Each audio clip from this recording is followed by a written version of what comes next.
would be created. With all the vast resources, and you wonder what is happening to the 10% that are doing well on the continent, especially in sub-Saharan Africa. I was looking through Botswana because I'm working on something for Botswana on the next coming roast, and I realized that this country is not usually in the news too often. I actually don't hear about Botswana. What's happening over there? And then you wonder what's happening in Botswana. But they're really doing so well for themselves. I think it's the quiet ones. Those people are utilizing their resources. They are using their resources to better their lives of their people, and every penny is being accounted for. They have stringent measures that curb corruption, and where it's been found, they make sure that consequences are being enforced. So, countries should learn from such countries that we have as our neighbors that are in the same region. Why are we not talking so much about it? I mean, one would say, yes, we should talk about the good things, which we, of course, do on the 77% as well. But if someone is dying in Kenya, I think that clearly is something we also cannot ignore. But you see, people are now taking it into their own hands. And I saw this issue of the Kaluma boy as well. Kaluma boy? Kaluma boy. Kaluma it's trending. Boy. Yeah, this was really trending at the time, especially in Kenya, and the concept of Kaluma boy started, this kid is from central Kenya, right? And his father actually got a stroke. And so, when somebody gets a stroke, sometimes they have difficulties, taking care of themselves. And so Kaluma boy kind of paralyzed. Yes, and even as you can see in the clip, Kaluma boy decided to take care of his father, and while he decided to do that, he decided to also take his phone and document the crisis. And here you can even see how emotional he is. But then Kenyans noticed this, and they came together. They decided they're going to help Kaluma boy. And, yes, they decided they're going to help him in terms of even financing, his father's healthcare. This is interesting. So Rachel. this is an example of civil engagement, because sometimes governments tend to fail you. And how can you take part in this? People take it into their own hands. And I saw someone say, as part of this Kaluma boy story, I saw a comment where someone was saying, when Kenyans come together, they are more efficient than the government. And I think that's something that a lot of us can relate to. There is power in the collective. Exactly. Imagine collective rage being put into tangible acts of transformation. That in itself is explosive. And I think these are conversations that we can have among ourselves. I mean, the leaders are there. The government, of course, needs to report to the people. But at the end of the day, we can also do so much. And Michael always has a way of giving us a more realistic solution. You know what I mean, Rachel? Exactly. And these reforms, sometimes they're not even realistic. Not everyone can have a Kaluma boy story. But Michael can tell us how we can all manage to bring civil engagement and collectivity. Oh, look, it's you two again. At this rate, I should probably have grey hair and a long beard, since you keep coming to me for sage advice. But let's talk about Susu. You might know it as Chamas, Njangi, or Adashi. This is a traditional community-based savings system where trust is very important. Here's how it works. Imagine 4 of us form a group. In the first month, we all contribute the same amount of money into a pool or a kitty. In the first month, the full amount comes to me. In the second month, we all contribute again. And then the full amount goes to Rachel. Then the next person gets it, and then the next one, till everybody has had their turn. Simple, right? So why do this? Susu is especially useful in communities where access to banks is limited, or where people need a lump sum of money for something important. It can help someone to start a business, pay school fees, or handle an emergency. The members do not earn a profit on their contributions. Instead, the benefit is access to a larger amount of money at once and the shared support of the group. Susu, or Chamas, can be a lifeline for vulnerable people. Oh, have you heard of the term before? So here's the thing, right? I didn't know it exists in West Africa, because in Kenya, when I was growing up, I remember we had this chamas, chama things where women came together to collect money together for investments. But I didn't know it's in... It's huge, my girl. I mean, of course, when you look at the genesis, right, most of these women have never been to school in most cases back in the day. So there's also the issue of financial inclusion. So they do not have easy access to banking systems. You can imagine it's such a tedious process, the paperwork. And, it's better to come together as a group, put your money together, and then at the end of the day, someone receives the whole amount and the cycle continues until everyone gets it. But for me, it's a very emotional story because these are women that usually are also facing double neglect. And it's not always the Yes. case, but you will realize that there is a household where the man is not coming up in terms of, fulfilling their financial responsibility as well. And these women always find a solution. Most of them are very entrepreneurial. They're the ones going to the farm. They're the ones selling in the markets. And they have some sort of money all the time. So it's either sometimes the husbands financially abuse them by using their power to still get this money from them. And then at the end of the day, the family struggles. These women would rather starve than have their kids struggle because they cannot afford school fees or buy textbooks or because they cannot afford medical bills. So they would rather come together as a group and support one another. As a kid, I grew up watching my mom, talk to some of these women in our house because she served as a collector in most cases. And it's usually a woman that the community trusts so much.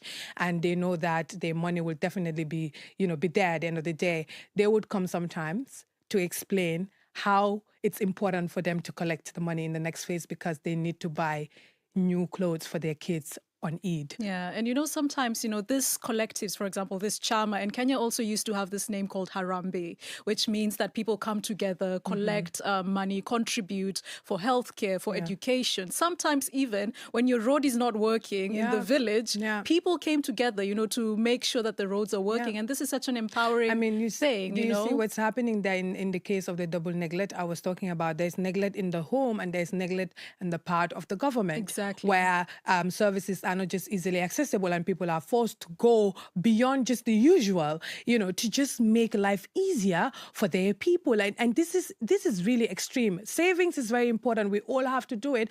But when people really have to deprive themselves the basic needs just to be able to survive, I think we really need to look at it clearly. And which is why we need to talk going forward. What's been working? What can help in your own understanding, even as just human beings? What can we do? Yeah, what can we do? And as well, we have to also reimagine and start rethinking who is to blame in all of this. You can always blame the government sometimes, but sometimes there's situations where African governments tend to fail civilians. Yeah. So coming together, having GoFundMes, we also have WhatsApp groups sometimes where people come together and even contribute to some of these things. That is in very easier ways as well. But like we mentioned in the beginning, it is also a very much a systematic issue. Exactly. The issue of corruption is endemic, especially when you look at the African context. And so for us, I think it's important. In the beginning, South Africa was already talking about reform at the local government councils. The Gambia is talking about the Anti-Corruption Commission. Kenya has the Anti-Corruption Commission, but it's not only about building these commissions and talking about the reforms.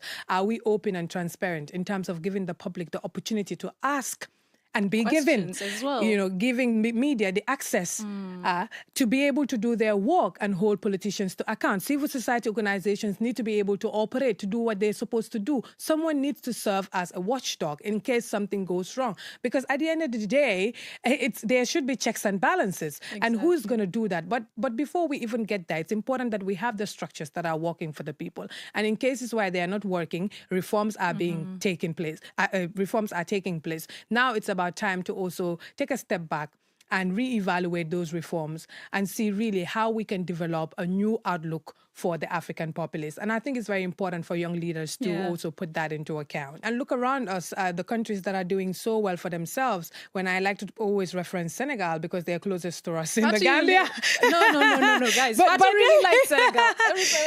They're the closest, right? And we can already see them doing so much good for themselves. Not to say they don't have their own problems, but things like how they've been able to digitize their systems and it's working effectively for them. Look at what countries like Botswana is doing. Exactly. Look at what Seychelles is doing. Countries like Botswana, Seychelles. I read Rwanda is too coming so high up. They're 40-something now.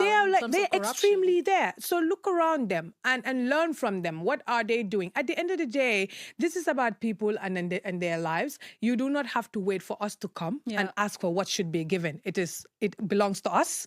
You should be able to give it. Don't feel like like it's yours, you can't give it away. Give it to the people, because at the end of the day, they put you in office and they should be able to also say, no, we've had enough of you. But we hope that gets easy. But I hope it's easy, because sometimes, you know, you never know. You never know. You never know. But we've come to the end of it, as Sadly. usual.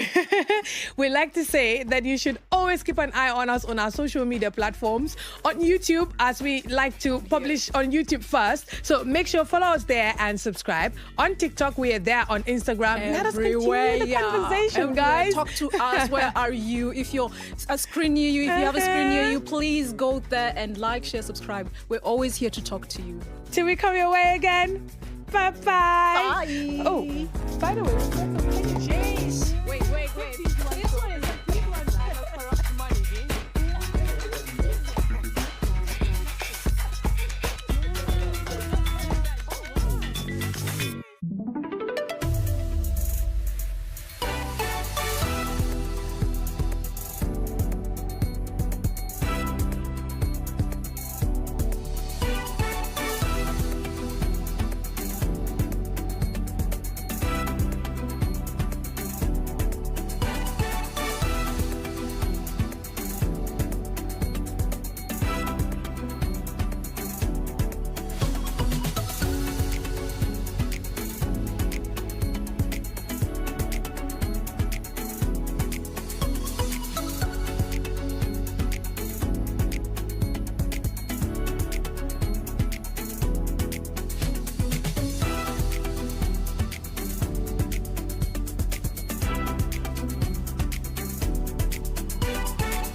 I won't cut my hair until everything is over and justice has been done for my daughter. Kinjal was raped at age 14. What happened to me should never happen to any other girl. But it happens to countless Indian women. Kinjal does what many women are too afraid to do. She is pursuing justice in court. My father's hair. In 15 minutes. They're the guardians of sea turtles on the beaches of Libya. As SUV races threaten the reptiles' nesting grounds, volunteers race to bring their eggs to safety. A turtle comes back to the very same beach where it was born. It's our duty to provide a proper environment for them, because we all need each other. Global Us. In 90 minutes.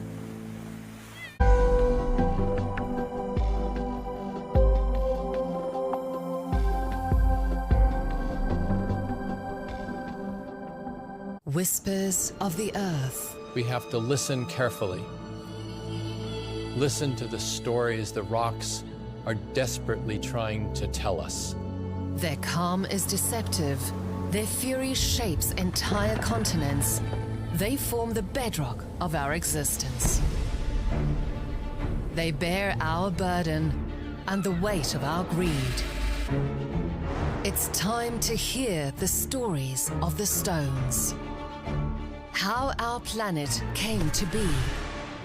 Whispers of the Earth starts March 13th on DW. A unique look inside Afghanistan.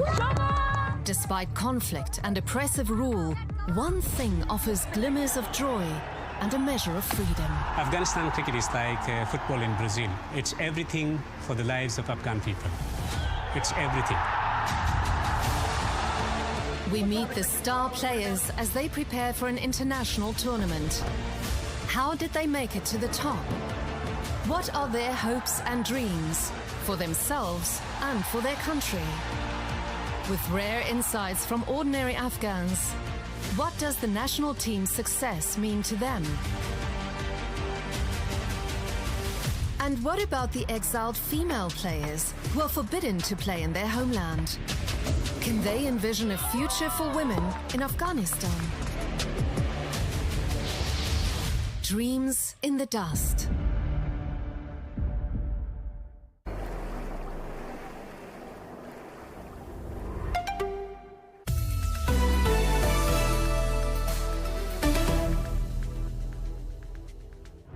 conflict between the US, Israel and Iran is widening into Lebanon. Israel fired heavy airstrikes at Beirut's southern suburbs overnight after Iranian-backed Hezbollah attacked Israel to avenge the killing of Iran's supreme leader. Following an emergency meeting, the Prime Minister said Lebanon would ban Hezbollah's military activities and demanded the militant group hand over its weapons.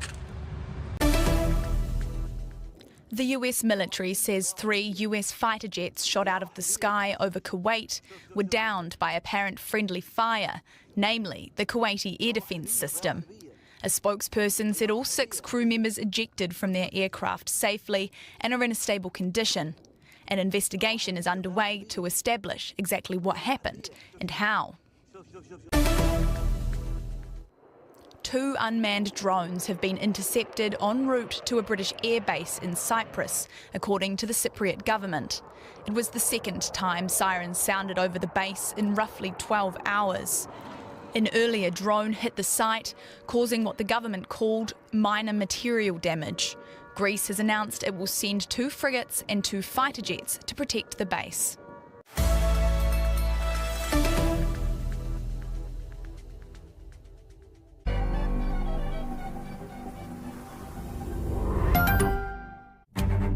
A map, a crisis area, a conflict. But when did it start? What's it really about? And how does it impact us all? Let's take a closer look. Local conflicts that send global shockwaves. Decoding Conflicts, our documentary series on YouTube.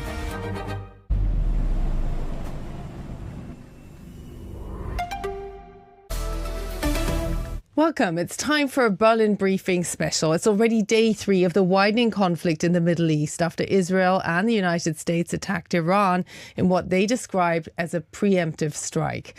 Now,